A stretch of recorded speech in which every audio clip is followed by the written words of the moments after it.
Ya, pemirsa, terkait dengan pencarian 16 warga negara Indonesia yang hilang di Turki masih memang belum ditemukan sampai saat ini, dan dugaan WNI itu bergabung dengan ISIS pun tidak dibantah oleh Badan Nasional Penanggulangan Terorisme atau BNPT dalam pernyataannya yang disampaikan dalam sebuah acara di salah satu TV swasta. Dan gerakan radikal, pemirsa, memang sudah menjadi fenomena global di mana perubahan instabilitasi politik dan di Timur Tengah seperti Irak dan juga Suriah memunculkan gerakan radikal seperti Islamic State of Iraq and Syria atau Negara Islam Irak dan Suriah yang menghalalkan penggunaan cara-cara kekerasan dan menebar ketakutan.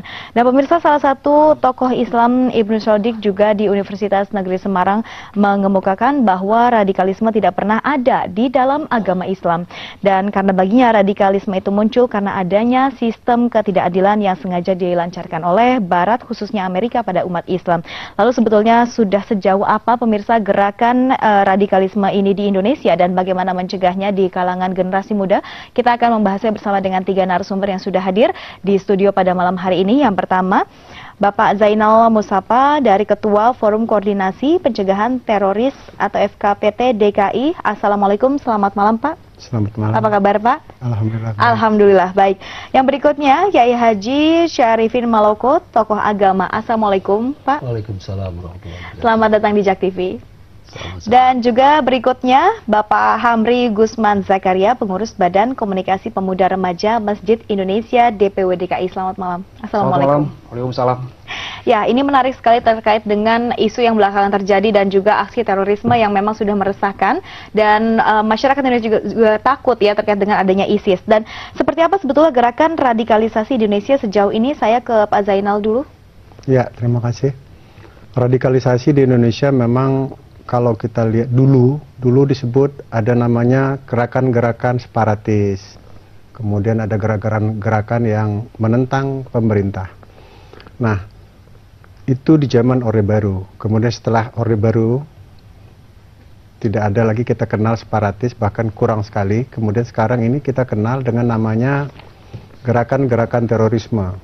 Kita tahu sejak tahun 2000 terjadi ledakan-ledakan di sana sini, bahkan terakhir kita ketahui bahwa ada beberapa gerakan separatis yang menyamakan dirinya teroris kita tangkap di beberapa tempat pada tanggal 1 malam tanggal 1 Januari yang lalu. Itu terakhir kita ditangkap oleh kepolisian di daerah Ciputat. Nah, memang kalau kita lihat gerakan-gerakan teroris ini terus berkembang. Bahkan akhir-akhir ini ada kekhawatiran masyarakat dan pemerintah, terutama adanya gerakan ISIS yang dideklarasikan oleh Abu Bakar Abdadi pada tahun 2013 yang lalu. Nah, kalau kita mau simak sama-sama, Abu Bakar Abdadi ini sebenarnya adalah seorang tokoh di Irak, penganut Sunni, tapi dia dari sekte yang memang berpengaruh di Irak. Dia juga mengenyam pendidikan yang cukup sampai S3. Kemudian pada saat invasi Irak, Abu Bakar Abdadi ini ditahan pada tahun 2003 selama 6 tahun oleh Amerika. Kita tidak tahu apakah ditahan itu karena dididik atau dia ditahan karena memang menentang invasi Irak. Tapi kelihatannya Pak, tapi lebih kepada, kalau saya melihat dari data-data yang kita miliki dan data kita pelajari itu bahwa ternyata dia lebih dididik. Kenapa? Jadi memang sudah dididik oleh Amerika begitu ya? Karena begitu dia keluar, dia mendirikan yang namanya ISIS ini dan mendeklarasikan ISIS.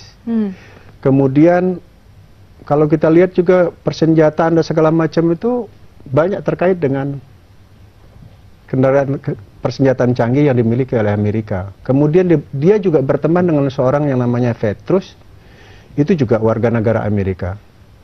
Nah, ISIS ini berkembang begitu pesat, begitu cepat, itu terkait langsung dengan apa yang namanya kerusakan infrastruktur dan struktur pemerintahan di Irak.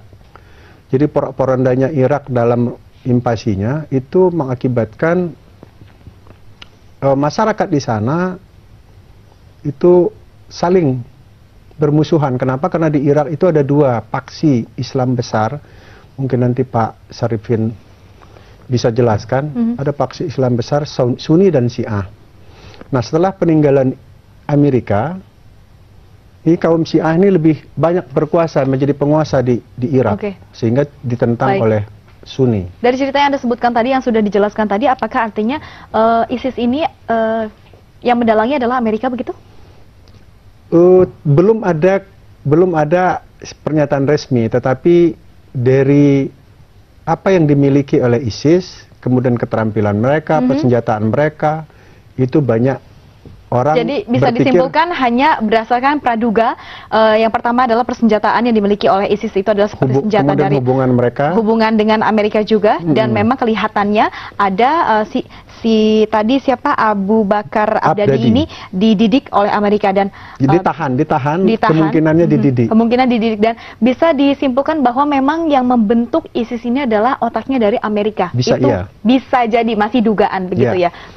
Di samping itu, Bu, ada beberapa anggota ISIS ini yang berjuang di Syria dan di Irak itu adalah teman-teman kita dari Prancis, dari Swedia, kemudian dari beberapa negara barat, dan jumlahnya tidak sedikit. Ada yang 500, ada yang 300, Prancis itu 300 kalau tidak. 500. Pak, yang menarik adalah ada juga salah satu dari warga Amerika yang sudah dipenggal, ini bagaimana? Ya, itu bisa saja. Kalau siapa yang menentangkan prinsipnya ISIS, siapa yang menentang harus dibunuh. Baik. Selanjutnya kepada Pak Kiai Haji Syarifin, bagaimana Anda melihatnya ini terkait dengan perkembangan Sunni dan Syiah? Bismillahirrahmanirrahim. Persoalan Sunni Syiah itu aliran yang ada dalam Islam yang sejarahnya juga panjang. Tapi yang menjadi fokus di Irak itu memang saya tidak tahu persisnya seperti itu, tapi atau hanya sekedar isu yang dimunculkan, pertentangan antara dua kelompok itu, minoritas dan mayoritas. Kita tahu bahwa Syiah di Irak itu lebih sedikit dibanding dengan Sunni gitu. Sementara minoritas yang menguasai itu berkuasa itu yang membuat kaum Sunni tidak bisa menerimanya. Di mana-mana lah fenomena politik dunia seperti itu. Tapi dari perspektif agama, yang kita ketahui tidak ada agama khususnya yang berlaku atau yang ada di Indonesia ini yang mentolerir kekerasan, termasuk dalam penyebaran agama, keyakinan mereka, terutama Islam. Dalam sepanjang bacaan kita sirah an-nabawiyah, sejarah Nabi tidak pernah melakukan kekerasan untuk atau tujuan apapun, termasuk dalam berdakwah. Amar ma'ruf nahi munkar itu dilakukan dengan cara-cara yang persuasif, membuat orang menjadi terkesan, tidak pernah dengan keras, apalagi dengan bom, dengan membantai, seperti video atau apa yang ditayangkan di televisi bahwa perbuatan itu jauh dari Islam. Saya tidak tahu persis apa mereka tidak mengerti atau karena ada kepentingan tertentu mengatasnamakan Islam. Memang Islam sedang begitu seksi ya, isu yang sangat seksi, menarik orang menggunakan, dan begitu efektif ternyata. Jadi segala sesuatunya mengatasnamakan Islam, membuat Islam terkesan brutal gitu ya. Jelek lah, negatif. Sama sekali nggak benar. Perintah di Quran itu menyuruh berbuat baik dan melarang berbuat kejahatan, kekerasan. Namanya yang teroris, namanya radikalis, namanya ISIS dengan apa yang tayangkan itu jauh dari cerminan ajaran Islam. Baik, nanti kita akan lanjutkan, kita tahan dulu, dan juga Pak Hamri kita akan lanjutkan di segmen berikutnya. Nanti saya juga masih ada beberapa pertanyaan terkait dengan bagaimana anak muda saat ini ketika harus menyikapi dengan adanya terorisme tersebut. Dan pemirsa jangan kemana-mana, Anda juga bisa bergabung bersama kami di 021 515 5111. Seperti apa pendapat Anda? Kami tunggu sesaat lagi. Terima kasih. Terima kasih Anda masih bersama kami pemirsa, dan kita masih bahas terkait dengan bagaimana mencegah radikalisasi di kalangan generasi muda, dan saya langsung ke Pak Hamri. Kalau melihat ini kan Anda juga terkait dengan pengurus Badan Komunikasi Pemuda Remaja Masjid Indonesia. Anda melihat di 16 warga negara Indonesia yang ikut ke sana, ada beberapa di antaranya anak-anak remaja dan juga anak-anak kecil, dan memang ada yang dewasa.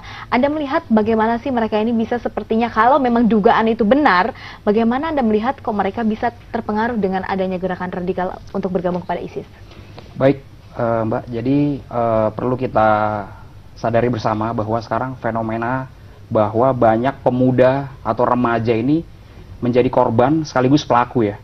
Seperti kita lihat teror-teror yang di Jakarta ini kan kebanyakan pemuda, ya, bomber JW Marriott, ya, bomber Kuningan, Kedubes, anak-anak muda umur 16, 17, dan mereka itu sudah dibon, katakanlah dari teroris itu dari usia SD, sudah dibon, mana yang punya kelebihan tertentu, tapi sekaligus juga memiliki kekurangan. Nah, saya tertarik untuk mengungkapkan bahwa fenomena di negara kita, khususnya di DKI Jakarta, pemuda kita ini masih memiliki kekurangan 3 hal. Ya, apa tuh? Ya, jadi yang pertama masih kurangnya persepsi yang tepat mengenai filosofi berjuang, filosofi jihad sesuai dengan Quran dan hadis. Ya, mungkin nanti Pak Kiai bisa menambahkan bahwa jihad itu ternyata kok tidak harus angkat senjata. Nah, ini peran kami juga dari BKP REMI ini sebagai wadah mereka, sebagai rumah bagi para pemuda di Jakarta khususnya, ini agar memiliki persepsi yang sama, persepsi yang utuh. Nah, kalau persepsinya ini sepintas-sepintas, apalagi mereka ini tidak pernah katakanlah mendapatkan ilmu Quran hadis yang benar-benar utuh ya, benar-benar murni. Artinya mereka ini sudah terinterupsi dengan berbagai macam gangguan informasi, ini bisa bahaya. Nah, yang kedua yang kami amati dari pemuda yang menjadi korban dan pelaku terorisme, mereka ada masalah dengan komunikasi. Masalah komunikasi. Kalau kita lihat pelaku di JW Marriott, itu anaknya itu termasuk rajin beribadah, tapi ada masalah komunikasi dengan orang tua. Baik. Tertutup. Komunikasi kita orang tua. Nah, baik, Pak Hamri, kita tahan dulu sampai komunikasi orang tua. Kita harus akan sapa dulu penelpon yang sudah bergabung. Halo, selamat malam. Ya, halo, selamat malam. Selamat malam, dengan siapa Pak? Di mana? Ini dengan Pak Arnold di Nunukan ini. Silakan Pak Arnold, langsung saja. Begini Bu, ini kalau menurut saya lihat ini begini. Ini kalau apalagi namanya itu kita bicara soal ISIS ini, sebenarnya ISIS dia ini tidak berbicara soal agama, dia ini istilahnya suatu organisasi yang dibayar begitu, dibayar artinya dihipnotis, ya dihipnotis secara gaib begitu untuk memasuk suatu apalagi namanya itu komunitas mereka. Jadi ini tidak pengaruh soal Islam dan lain sebagainya. Nah ini istilahnya ini menghipnotis pikiran orang untuk memperbuat kejahatan begitu. Kalau menurut saya ini namanya agama Islam itu semuanya itu baik gitu, tidak ada namanya yang jahat. Jadi ada dugaan dibayar juga begitu ya Pak ya? Iya, begini, ini suatu organisasi ini istilahnya kita tidak seperti yang aku lihat ini Pak siapa tadi yang ini betinan Amerika, itu istilahnya tidak boleh bilang begitu Pak. Ini Amerika setiap hari kan itu apalagi namanya itu bekerja untuk memusnahkan ini gerakan ISIS ini dengan bersama-sama pasukan koalisi dari Irak apa semua. Ini tidak boleh Pak, saatnya ini suatu organisasi ini yang dibayar untuk istilahnya mengacaukan dunia ini begitu. Jadi saya pikir ini bukan dari suatu organisasi agama, itu tidak ada. Semua agama mengajarkan kita pada kebaikan, bukan mengajarkan kita kepada kejahatan. Baik, terima kasih Pak Arnold di Kalimantan Timur. Ini statementnya memang ada dua persepsi yang mengatakan bahwa sebetulnya katanya Amerika juga memberantas ISIS, tapi persepsi satunya lagi Amerika juga memang mendalangi. Bagaimana nanti kita akan lanjutkan dulu, tapi Pak Hamri silakan dulu. Baik, kalau kita lanjutkan tadi permasalahan fenomena anak muda yang sekarang, masalah komunikasi Pak. Jadi kalau kita perhatikan di mana ada seorang anak yang dia tidak memiliki hubungan harmonis, terutama dengan kedua orang tuanya. Lalu dia tidak memiliki hubungan harmonis dengan lingkungannya, cenderung introvert, menyendiri. Nah, ini sangat berpeluang masuknya pakem-pakem yang tidak sesuai dengan negara kita. Sekarang coba kalau kita lihat anak muda, dia umur 17, 18 itu sedang galau-galaunya, ya, sedang mencari jati diri. Tiba-tiba masuk suatu pemahaman yang tidak sesuai dan di mana filternya sangat lemah karena dia canggung untuk kepada pemuka agama, tidak memiliki hubungan yang harmonis dengan orang tua, komunikasinya tidak berjalan maksimal, ditambah lagi ada permasalahan ekonomi sehingga berpikir, wah, saya mungkin bisa merubah nasib dengan ikut bergabung. Saya mungkin bisa memberikan yang terbaik. Nah, masalah yang ketiga ini adalah kurangnya aktualisasi. Jadi jiwa muda ini jiwa yang sangat luar biasa. Bung Karno pernah berkata, berikan aku 10 pemuda, ya, maka aku akan cabut Semeru dari akarnya. Aku akan guncang dunia. Artinya apa? Banyak hal yang bisa niat-niat apapun, baik niat baik dan niat buruk ini bisa dilakukan oleh pemuda. Oleh sebab itu di sini dibutuhkan dukungan berbagai pihak. Dan saya melihat pemerintah kita khususnya di Kemenpora ini juga saya harapkan melakukan suatu terobosan untuk mewadahi para ide-ide bagus para pemuda. Karena pemuda kita ini nggak kalah dengan pemuda-pemuda asing, Mbak. Oke, ya, baik. Ini itu terkait dengan pernyataan tadi yang ada dua persepsi. Bagaimana? Silakan terkait dengan penelpon Pak Arnold tadi. Ya. Dulu kita kenal ada namanya organisasi yang juga cukup menakutkan, itu Al-Qaeda. Yeah. Al-Qaeda ini terakhir menjadi suatu organisasi yang dibenci dan diburu oleh Amerika. Tapi awalnya mereka, semua orang sepakat bahwa Amerika membentuk Al-Qaeda. Nah, sekarang ini memang dari data yang kita punyai bahwa Amerika memang mulai khawatir dengan gerakan ISIS, terutama Arab Saudi. Arab Saudi itu adalah penyumbang tenaga terbesar di ISIS. Dia punya 2.500-an lebih warga negara Arab. Jadi warga negara Arab juga Arab ikut Saudi tergabung, begitu ya Pak? Ya, Arab Saudi itu menyumbang sekitar 2.500 pemuda secara ilegal. Ya. Bukan negara, bukan pemerintah bukan Arab pemerintah. Kita tidak tahu apakah itu diketahui oleh pemerintah, tetapi 2.500 itu kan bukan jumlah yang sedikit, jumlah yang cukup banyak. Prancis menyumbang 500, kemudian ada beberapa negara lain itu sekitar 200, 300 hingga 1000-an lebih.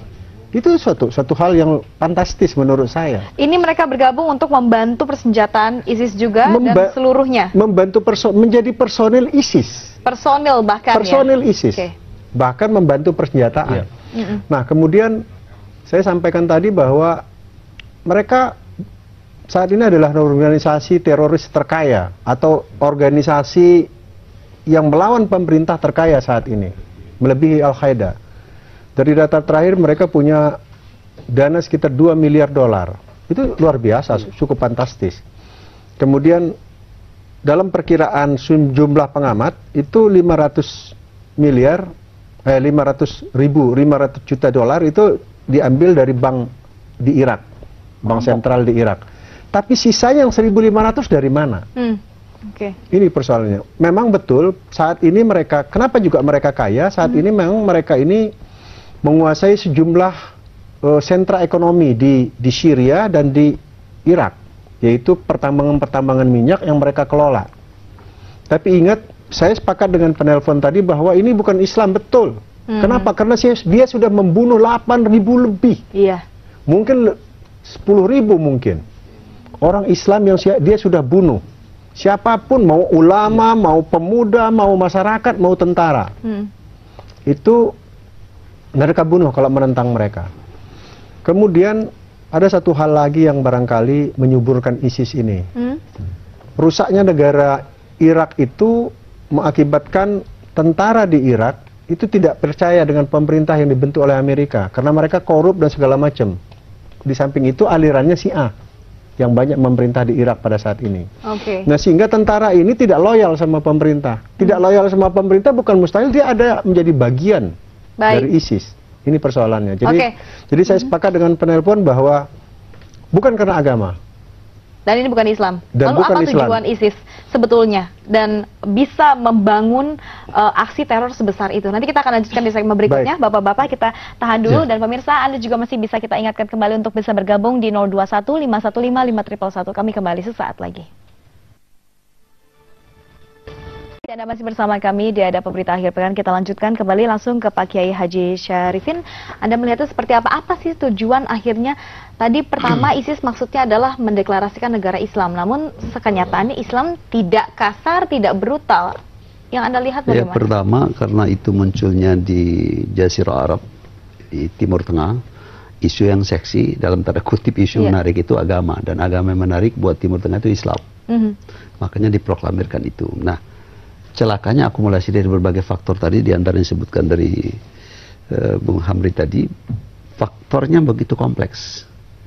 Lalu itu menjadi menarik, akumulasinya menjadi menarik, menjadi hidangan yang empuk untuk diterima dengan segera. Akumulasi persoalan tadi itu. Kalau bukan isu akademik, kalau di Indonesia kan itu masuk dalam SARA. SARA itu begitu efektif untuk mempengaruhi orang, menarik perhatian orang. Nah ini juga saya lihat situ. Jadi agama itu hanya sekedar alat untuk mencapai target atau sasaran tertentu mereka. Nah siapa di balik itu, ini persoalan. Kalau tadi misalnya dikasih contoh bahwa Amerika itu sangat sanggup memberantas Al-Qaeda. Ya, pertanyaannya tidak mungkin sekelas Amerika tidak bisa memberantas ISIS. Jadi pertanyaan apakah ini bikinan Amerika? Lalu mereka seolah-olah sekarang berperang, tapi di belakang mungkin mereka support dana, super senjata. Bisa juga seperti itu begitu ya? Bisa juga seperti itu. Andai itu serba mungkin terjadi. Tapi intinya bahwa agama yang kita ketahui sampai hari ini tidak ada satupun yang membenarkan tindakan kekerasan yang merusak. Islam sendiri sangat melarang. Saya tadi sudah katakan bahwa perintah berbuat kebaikan dan melarang untuk melakukan kejahatan. Wa ahsin kama ahsanallahu ilaik wala tabghil fasad. Berbuat baiklah kamu sebagaimana Allah sudah berbuat baik pada kamu. Jangan melakukan kerusakan. Nggak ada namanya radikal teroris termasuk ini yang punya konotasi kepada hal membangun. Justru merobohkan, meruntuhkan. Membunuh satu orang saja dalam Islam tanpa hak itu nilainya sama dengan membunuh seluruh manusia. Ini sudah hampir 8.000 lebih. Apa alasannya? Hanya karena beda pendapat. Kalau kita merujuk kembali, apakah gerakan radikal ini orisinil, berpaham ideologi berdasarkan basis budaya dan politik kondisi Indonesia? Kalau saya mengatakan di berbagai tempat, terorisme itu sesuatu yang asing buat bangsa ini. Kita tidak pernah mengenal pejuang-pejuang kita, pahlawan kita yang meraih kemerdekaan ini, itu hanya sekedar menjaga, memelihara martabat, harkat, kedaulatan bangsa ini, bukan sebagai teroris. Baik, kita tahan dulu. Sejenak kita akan kembali menyapa penelpon. Halo, selamat malam. Selamat malam, Mbak. Ini kita mau ingin pertanyaan, Mbak. Silakan. Dengan siapa, Pak? Di mana? Dengan Pak Atok Ngawi, Bu. Silakan, di mana, Bapak? Pak Atok Ngawi, Bu. Lanjutkan, silakan Pak. Pertanyaan kita sebagai umat Islam melihat tayangan yang di TV itu, melihat tayangan ISIS, mohon maaf.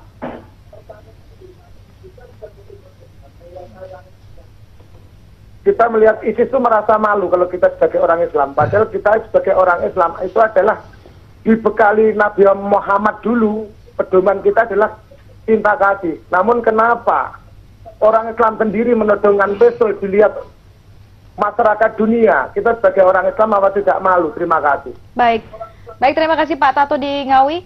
Dan ini mungkin bisa disambung, silakan. Pak Kiai. Itu yang saya bilang tadi Pak Tato. Memang isu agama itu isu yang seksi, saya bilang, menarik. Apalagi Islam bagi Indonesia begitu mayoritas. Jadi sekedarnya hanya untuk menguji, dalam tanda kutip saya, apa umat Islam juga punya kesadaran tinggi tentang Islam, membela atau paham tentang Islam. Baik, ini yang menarik Pak Amri bagi saya adalah bahwa sebetulnya kita semua sudah tahu dan sepakat bahwa ISIS itu adalah gerakan yang brutal, aksinya sudah membunuh. Namun bagaimana bisa ada 16 WNI yang masih juga ingin ikut bergabung? Apa karena memang betul terkait dengan adanya hipnotis dan juga dibayar? Baik, jadi menurut data yang kami ikuti memang belum ada bukti nyata bahwa 16 WNI itu bergabung dengan ISIS. Yang di Turki itu praduga. Nah, tapi terlepas dari itu ya, terlepas dari itu kok kenapa dalam tanda kutip dagangan ISIS ini tetap laku kan begitu ya, terutama dengan pemuda-pemuda itu tadi. Jadi kalau seperti kita lihat, ISIS ini kan sebenarnya simple. Mereka promo lewat media sosial, YouTube, ya kan? Wahai saudara-saudaraku, nah itu mereka sudah mulai membangkitkan jiwa Islami, jiwa pejuang, jiwa jihad itu dibangkitkan. Nah, sementara tadi seperti Pak Kiai Sarifin bilang bahwa isu sara itu sangat menarik.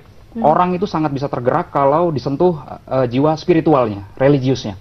Dan celakanya itu dilihat secara maksimal sebagai peluang untuk rekrutmen dengan murah, dengan YouTube, bayangkan. Ya, hanya di medan tempur di ISIS dia hanya berbekal ponsel, smartphone, lalu diupload. Seketika itu miliaran penduduk di dunia bisa melihat. Nah, kalau menurut saya itu juga harus kita tangkal. Pendekatan secara digital untuk meramut, untuk merawat para pemuda-pemuda kita. Khususnya seperti Pak Kiai Sarifin Maloko ini dalam berdakwah ini, saya dari unsur pemuda ini berharap beliau ini juga punya channel YouTube pribadi. Dan juga Pak Jainal Musapa ini di FKPT itu juga membuat suatu kreasi yang ini juga bisa dinikmati sehingga kita bisa mengcounter. Jadi jangan kalah sama mereka yang sudah lebih modernisasi begitu ya cara terorisnya. Sekarang kita lihat, Mbak. Jadi pengguna handphone di Indonesia itu sudah lebih tembus di angka 100 juta. Jadi bahkan mohon maaf ya, dari kalangan manapun kadang-kadang punya 2 nomor, 3 nomor. Ya. Jadi artinya ini langkah yang harus diikuti oleh aparat terkait, oleh tokoh-tokoh terkait ini supaya memodernisasi dakwah mereka, memodernisasi ajakan mereka untuk berlindung dari ISIS. Kalau enggak kita akan kalah. Ya, kita apalagi seperti tadi ada masalah orang tua yang dia konflik pergi pagi, kadang-kadang pulang pagi lagi. Dia nggak tahu anaknya hari ini bergaul dengan siapa, anaknya ada masalah apa. Nah celakanya anaknya ternyata kelihatannya diam di kamar, kelihatannya anaknya ini nurut. Oh anak saya ada kok di rumah. Nah orang tua ini belum tahu bahwa anaknya pegang smartphone. Internet itu sangat murah dan di situ anaknya bisa terpengaruh paham-paham radikalisme. Baik, terlepas dari 3 faktor yang Anda sebutkan tadi, adakah faktor utama yang termasuk di dalamnya adalah faktor ekonomi dan kemiskinan sehingga mereka diiming-imingi duit gitu? Iya, diantaranya itu bisa menjadi satu faktor juga. Kita seperti tahu bahwa sebenarnya Indonesia ini memiliki bonus demografi. Artinya pada tahun 2020 ini jumlah pemuda kita ini bisa mencapai angkatan kerja muda ini lebih dari 60 juta. Sangat berbeda dengan Jepang. Generasi Jepang ini sangat menua. Karena orang-orang Jepang ini sangat sedikit memiliki anak. Sehingga banyak kalau seperti kita lihat produk-produk asli Jepang. Seperti, mohon maaf, ada produk yang sangat legendaris itu sudah kalah dengan produk Korea. Nah ini artinya bonus demografi ini kalau tidak kita manfaatkan, baik pemerintah, pemuka agama, lalu juga orang-orang ini untuk memanfaatkan ini kita akan ketinggalan. Dan bahkan bisa direkrut dengan yang lain. Demografi kita ini maksudnya masyarakat muda-muda ini bisa dibawa justru. Betul, makanya sangat tepat kalau sekarang ini presiden kita ini menyatakan bahwa Indonesia ini darurat narkoba. Sudah 5,2 juta pemakai narkoba yang 80% itu adalah anak muda. Ya, jadi terorisme ini juga extraordinary crime yang sangat berbahaya. Sasarannya juga kita juga, saudara kita juga. Nah ini harus ada langkah khusus modernisasi dalam pendidikan dan juga dakwah. Baik, kalau kita melihat Pak Zainal ini gerakan radikal ini sebetulnya awal mulanya dari mana? Apakah memang sudah berada di Indonesia sendiri? Tadi ada sebutkan dari zaman pemerintahan Orde Baru. Apakah memang belakangan ini muncul lagi dari Timur Tengah? Tapi nanti kita akan jeda dulu, kita harus sapa dulu penelpon. Halo, selamat malam. Selamat malam. Ya, selamat malam. Dengan siapa Pak? Di mana? Dengan Pak Syafi'i di Bekasi Utara. Silakan, langsung saja Pak. Ya, selamat malam Mbak. Assalamualaikum. Waalaikumsalam warahmatullahi Syafi'i Bekasi Utara. Siap. Iya, ini menurut saya ini suatu hal yang... Ya, Assalamualaikum. Waalaikumsalam. Fenomenal juga ya. Ya Pak, bisa dikecilkan volume suara televisinya dan Anda mendengarkan dari handphone saja atau dari telepon Anda? Jadi umat Islam ini seolah-olah diobok-obok gitu ya.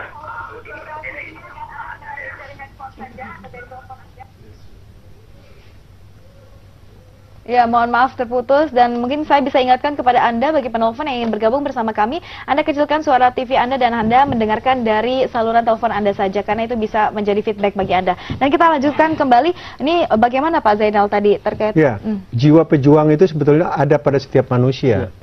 Jiwa ingin survive, jiwa ingin terlihat bagus, punya karya, itu semuanya sebetulnya fitrah manusia. Jadi semua orang punya itu.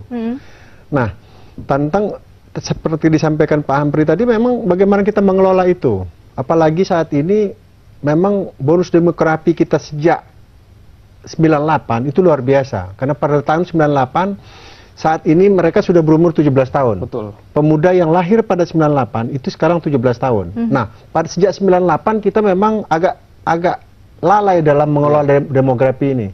Apa? Peralihan itu. Ya. Pada saat peralihan itu yang namanya KKBN itu hampir tidur. Oleh karena itu kita sekarang dapat ledakan pemuda yang begitu banyak. Oleh karena itu memang harus dikelola dengan cepat, dengan baik oleh semua sektor. Apalagi resources ekonomi kita juga saat ini juga kurang bagus. Barangkali kita sepakat bahwa akhir-akhir ini kita diresahkan oleh dari Sabang sampai Merauke yang namanya apa? Begal ya? Ya. Begal motor, begal apa segala macam. Orang bilang terjadi di Trans Sumatera itu karena Trans Sumatera sekarang sepi. Apa iya Trans Sumatera sepi? Karena orang lihat udara, berarti ekonominya bagus. Faktor ekonomi tidak menjadi masalah kalau begitu. Tapi kenyataannya di mana-mana. Saya melihat ini memang harus ada sesuatu yang harus kita kaji lebih dalam. Apakah kita punya resources yang berlebih di bidang kepemudaan tanpa adanya penyaluran yang tepat, atau kita memang punya himpitan ekonomi yang cukup berat. Jadi antara ekonomi kita tahu kemiskinan tinggi juga di Indonesia, apalagi daerah-daerah tertentu, atau pemuda yang terlalu berlebih namun tidak punya kegiatan atau tidak punya penyaluran yang akhirnya ketika ada yang pengaruh dari luar datang, itulah yang membuat mereka tertarik untuk mengeluarkan penyaluran yang mereka tertahan, mungkin tidak bisa melakukan kegiatan apapun. Nanti kita tahan dulu sejenak, kita akan break dulu, kita akan lanjutkan kembali usai jeda pariwara, tetaplah bersama kami. Ya, terima kasih Anda masih bersama kami, pemirsa, dan kita lanjutkan terkait dengan pembahasan kita yang tadi sudah kita bicarakan. Ini melihat siapa yang mudah untuk dipengaruhi oleh paham radikal di Indonesia. Kita lihat berarti seperti tarik kesimpulan anak-anak muda begitu ya Pak Hamri dan juga Pak Kiai. Dan mayoritas banyak anak muda begitu. Nah, kalau kita melihat kembali ini terkait dengan bagaimana cara menangkal atau memberikan pemahaman bagi anak muda ini agar mereka tidak terpengaruh, yang sebetulnya kita sudah tahu bahwa Islam itu tidak kasar, Islam tidak brutal. Namun banyak dari anak muda ini masih terpengaruh. Oke. Jadi begini, penyebabnya tidak satu. Faktor yang mendorong orang berbuat radikal, melakukan tindakan teroris, menyontek atau mengikuti pola-pola ISIS, itu faktornya banyak, tidak cukup satu. Karena itu kita harus juga serius secara proporsional, yang harus melibatkan seluruh potensi kekuatan bangsa ini untuk mengatasi sesuai dengan kewenangan masing-masing. Misalnya soal pemahaman, itu salah satu faktor. Antara jihad dengan teror, kan sudah dikacaukan sekarang ini. Sering kita mendengar informasi bahwa teroris itu identik dengan Islam. Ya, teroris identik dengan Islam dan ingin membawa kebenaran dalam Islam, begitu ya? Berjihad, teroris itu berjihad. Ini kan dalam pemahaman Islam nggak ada. Contoh yang paling akurat dan yang paling bisa diterima dunia Islam itu Rasulullah SAW. Dan tidak pernah ada sejarah itu dalam kehidupan Rasulullah. Dia berdakwah seumur hidup. Perubah dunia nomor satu. Iya. Dia bahkan manusia yang diperuntukkan sebagai tauladan dalam soal-soal kebaikan. Dia tidak pernah beri contoh yang tidak baik seperti itu.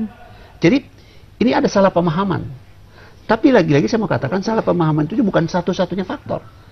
Dia bertemu dengan kemiskinan, ketidakadilan, balas dendam, komunikasi yang terputus dengan orang tua, lingkungan keluarga. Begitu banyak faktor ya? Banyak faktor.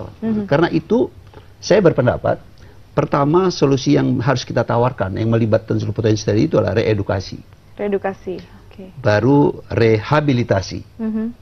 Lalu untuk menimbulkan efek jerah, penegakan hukum, penegakan keadilan, dan harus ada kepastian hukum. Saya kira itu tiga hal yang harus dilakukan secara simultan oleh instansi, lembaga, departemen negara secara beriringan, bersamaan. Karena sejauh ini bagaimana pemerintah dan penegakan hukum? Sejauh ini saya melihat kemauan baik itu ada. Hanya kemauan baik itu ada. Tapi dukungan dari seluruh elemen tadi yang harusnya ikut ambil bagian sama-sama itu yang belum terkoordinir dengan baik. Jadi reedukasi itu misalnya pemerintah, karena dunia pendidikan formal dari TK sampai perguruan tinggi itu ada di tangan pemerintah. Jadi kalau perlu memang kurikulumnya harus ada, dimasukkan itu bahwa bahaya terorisme, bahaya radikalisme, bahaya menyontek ISIS itu sesuatu yang anasional menurut saya. Kalau kita bicara perspektif kenegaraan, di Islam sangat tidak Islami, bertentangan dengan prinsip agama dan negara. Itu yang saya katakan, itu sesuatu yang sangat asing buat Islam, sesuatu yang asing buat Indonesia juga. Cuman kesadaran kolektif yang kita harapkan ini, dan tentunya juga ada dukungan dana yang luar biasa. Sebab orang yang melakukan gerakan mencegah pemahaman terorisme itu setuju tidak atau tidak, dia berhadapan dengan mereka yang melakukan tindakan teroris itu. Nyawa taruhannya. Sementara upaya yang sungguh-sungguh dengan didukung oleh seluruh perangkat tadi itu tidak maksimal. Sampai sejauh ini pemerintah berarti artinya belum maksimal untuk belum maksimal menurut saya. Jadi itu harus kita dorong terus. Karena ini extraordinary crime itu sesuatu yang memang niscaya sesuatu yang sangat mendesak untuk ditangani secara sungguh-sungguh, dan itu tidak mungkin sendiri-sendiri jalan. Baik, Pak Hamri, kalau kita melihat ini kemarin, kalau memang ini kan kita masih menduga begitu ya, 16 WNI yang kemarin sudah bergabung atau memisahkan diri dari wisata tour and travel. Nah, Anda melihat sepertinya ada kemajuan ya begitu dalam tim teroris untuk menggunakan cara dan akhirnya menggunakan tour and travel untuk mengangkut mereka ini semua. Bagaimana upaya pencegahan atau bagaimana masyarakat Indonesia terutama pemuda agar tidak terpengaruh dengan hal-hal seperti itu? Ya, jadi ada pepatah banyak jalan menuju Roma. Kalau dengan cara terorisnya tidak bisa datang ke Indonesia, gimana caranya mangsa ya pemuda-pemuda ini yang datang, itu kan luar biasa. Mereka hanya didoktrin melalui sosial media, melalui propaganda, itu mereka meluangkan uang puluhan juta. Bahkan kabarnya ada yang nabung atau menjual aset-asetnya seperti sepeda motor. Jadi hanya ini untuk sebetulnya mereka berangkat tidak dibiayai, tapi mereka yang bayar sendiri begitu? Ya, karena belum ada jalur koneksi antara sumber keuangan yang di Syria itu dengan di Indonesia. Sekarang bagaimana mungkin dari sana membiayai ya? Jadi artinya jiwa muda yang harusnya bisa ditangkap oleh pemerintah ini diakomodasi baik, ternyata jiwa muda ini kepleset dalam tanda kutip ini langsung ke Syria. Bayangkan, orang Indonesia ini hebat-hebat, pemuda kita ini hebat-hebat. Nah, saya sependapat tadi dengan Pak Kiai dan Pak Jenderal bahwa hari ini kita belum mendapatkan solusi yang terintegrasi dari pemerintahan kita. Contoh, nggak usah jauh-jauh kita ambil DKI Jakarta. Sampai hari ini pembangunan masih belum berjalan maksimal. Kisruh antara eksekutif dan legislatif. APBD-nya usia. Ya kan? Jadi antara sesama lembaga saja sudah sibuk masing-masing begitu. Jadi, bagaimana memikirkan anak-anak muda? Jadi saya rasa untuk problem terorisme di kalangan pemuda itu adalah prioritas yang kesekian, mungkin ke-10. Ya, padahal mereka justru yang penting dalam membangun bangsa ini, ya begitu kan, ya. Mungkin jadi ini banyak pihak yang artinya, ayolah kita sudahi konflik yang berkesudahan, baik di tingkat DKI ataupun tingkat nasional, karena hari ini Indonesia sedang dalam darurat luar biasa. Selain darurat narkoba, darurat terorisme dan juga korupsi. Jadi energi kita nih habis untuk bertempur sesama saudara sendiri, katakanlah gitu. Ya, sedangkan di luar sana sudah melihat, di luar sana kita memanfaatkan proposi, ya kita dirongrong oleh seperti itu. Nah, kami dari BKPRMI ini juga insya Allah akan melancarkan gerakan Jakarta Mengaji. Jadi seperti tadi kata Pak Kiai, kami jangan sampai ada tunas-tunas bangsa pemuda-pemuda ini yang tidak memiliki persepsi yang sama mengenai pemahaman jihad. Artinya salah kaprah. Salah kaprah dalam menafsirkan isi Al-Quran dan Al-Hadis. Nah, di gerakan Jakarta Mengaji ini nanti akan berjalan simultan, akan juga didukung oleh eksekutif, pemerintah, dan juga gubernur beserta jajarannya. Nah, ini adalah suatu angin baik yang harus kita dukung. Bahwa untuk pertama kalinya selama Indonesia merdeka ya Pak ya, dan ini baru kali ini pemerintah daerah kita di DKI ini mendukung gerakan Jakarta Mengaji. Nah itu sangat kita sambut baik, antusias baik, karena itu tadi selama pemerintah ini tidak mendukung, akhirnya ini tadi pemuda ini akhirnya mencari versi sendiri-sendiri. Baik, Anda melihat pemerintah ini apa yang dilakukan selain memang mereka sibuk sendiri-sendiri, jadi betul-betul terlepas begitu dari jangkauan mereka pemuda Indonesia? Ya karena simple gini Pak, tidak ada program khusus dari pemerintah? Belum ada program yang secara nyata, secara detail mengakomodir semua unsur pemuda. Jadi seperti di Kemenpora juga ya, Kemenpora ini banyak yang saya lihat ini lebih condong ke dunia olahraga. Padahal seharusnya apa saja yang bisa dilakukan? Padahal Kemenpora ini juga bisa mengkader, membuat suatu ajang ya, bagaimana caranya merangsang para ormas-ormas pemuda, baik yang terdaftar di ormas ataupun di tingkat sekolah ini supaya bisa timbul ke atas. Lalu memberikan insentif-insentif. Nah, yang saya dengar ini justru ya tetangga kita ini Kota Bandung yang kepala daerahnya ini membangun suatu sektor ya di Gede Bage kalau nggak salah sekian ratus hektar itu untuk khusus pemuda-pemuda berkumpul secara kreatif, dibiayai dalam hal membuat kreatif entrepreneur ya, jadi kreatif benar, dia bisnisnya didukung, 6 bulan dibebas sewakan ya, jadi setelah 6 bulan itu baru nanti dia bayar. Nah itu kan luar biasa. Nah sementara Pemda DKI ini begitu kayanya resourcesnya, APBD-nya paling besar ya kan, terus juga sangat banyak yang bisa dilakukan, tapi APBD DKI Jakarta kita tahu begitu besar ya, paling besar paling ya, besar paling besar, kemana tapi perginya justru, kita malah justru tidak tahu ya, justru gitu. Kemarin ramai anggaran silumannya juga paling besar. Artinya seperti itu, artinya di sini pemuda ini tidak mendapat porsi yang signifikan yang nyata Seperti itu. Nah, baik, itu kami kita tahan dulu, nanti sejenak kita akan lanjutkan kembali, dan pemirsa jangan kemana-mana, kami akan kembali sesaat lagi. Lanjutkan kembali terkait dengan ISIS yang sudah merekrut dari orang Indonesia dan juga bergabung berangkat melalui travel bureau. Jadi tergantung pihak pemerintah ini sebetulnya bagaimana mencegah untuk bisa tidak disusupi oleh paham ISIS, apalagi berangkat ke Irak gabung dengan ISIS. Bagaimana pemerintah harus menyikapi ini selain tadi yang sudah dijelaskan Pak Zainal? Ya, baik. Dari data yang kita miliki, pemuda kita yang sudah pergi ke sana ada beberapa. Yang pertama menurut BNPT memang baru 34.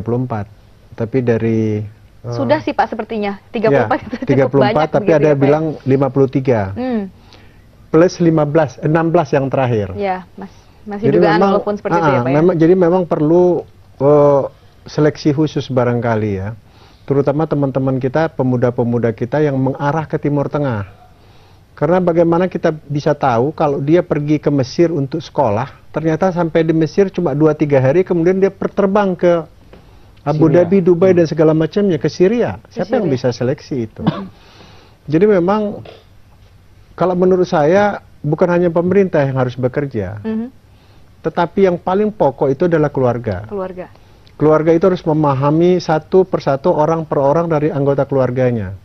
Jadi kuncinya tidak lepas dari kasih sayang antara sesama keluarga. Dia paham siapa anaknya, siapa ponakannya, siapa pamannya, dia harus paham. Karena dengan menyayangi keluarga, barangkali itulah kunci satu-satu yang paling efektif dalam rangka kita tahu dia mau kemana, kita tahu dia maksudnya apa dalam segala aktivitasnya. Jadi kalau kita mengandalkan hanya seleksi dari pemerintah, kemudian dengan apa segala macam, seperti dijelaskan Bang Hampri tadi, mereka ada yang nabung. Percuma juga ya, jika ada yang jual motor, percuma saja. Jadi harus intinya dari keluarga, semuanya dari keluarga. Ketika mereka merasa kebutuhannya cukup, mereka juga tidak merasa kesepian, menjadi terasing di dalam rumahnya ya. Mereka akan aman-aman saja. Baik, dari tokoh agama, para ulama, dan juga mungkin dari beberapa lembaga Islam di Indonesia, apa yang akan dilakukan ke depannya untuk menjaga pemuda bahkan teman-teman yang lain untuk bergabung dengan ISIS? Bahasa reedukasi tadi itu diantaranya peran ulama, peran tokoh-tokoh agama untuk membangun kesadaran kolektif semua agama yang ada tentang mudarat ataupun kerusakan yang muncul akibat tindakan seperti itu. Khusus ISIS, kita terlalu mudah, karena tadi bukan akumulasi persoalan begitu kompleks. ISIS itu kan pola kebangsaan kenegaraan menurut sebagian masyarakat Islam yang ada di Irak dan Syria. Namanya saja ISIS, Islamic State of Iraq and Syria. Bukan Indonesia kan? Kita punya budaya tersendiri, kita punya warna tersendiri Islam Indonesia ini yang sering diungkapkan sebagai bisa menjadi prototipe itu Islam dunia. Orang akan belajar Islam ke Indonesia. Kita berharap seperti itu. Tapi kalau kita terjebak dengan mudah seperti ini, ya janganlah menurut saya, bukan saja hanya merusak atau citra Islam, tetapi juga membuat negara ini tidak lagi kita harapkan menjadi percontohan pengeterapan Islam di dunia, atau orang dunia belajar Islam di Indonesia. Ini bisa menjadi tidak positif buat bangsa ini. Jadi kita berharap melalui forum ini, menurut saya, kita berhati-hatilah. Berhati-hatilah gitu. Itu budaya mereka, budaya Syria, budaya Irak. Dan jangan kita ikuti budaya mereka. Kita punya budaya sendiri. Kita punya budaya tersendiri. Baik. Terima kasih. Dan terakhir kepada Mas Hamri, bagaimana menangkal ISIS untuk tidak merekrut orang-orang Indonesia generasi muda ke depannya? Baik, jadi singkat saja. Saya juga menghimbau kepada para pemuda yang mungkin menyaksikan acara ini. Jadi ada dua hal yang harus dimiliki bagi setiap pemuda. Jadi yang pertama itu adalah harapan. 70% tokoh sukses dunia di Indonesia, di dunia itu adalah berasal dari latar belakang yang serba kekurangan. Kita bisa tahu Pak Bob Sadino, Pak Hairul Tanjung itu latar belakang yang sangat sederhana. Artinya apa? Janganlah putus harapan. Apapun bagaimana keadaan kita, sekurang apapun kondisi kita ini, jangan putus harapan. Karena kalau kita sudah putus harapan, kita akan merelakan diri kita ini terombang-ambing. Apapun akan kita serahkan diri ini kepada hal-hal negatif. Lalu yang kedua, iman.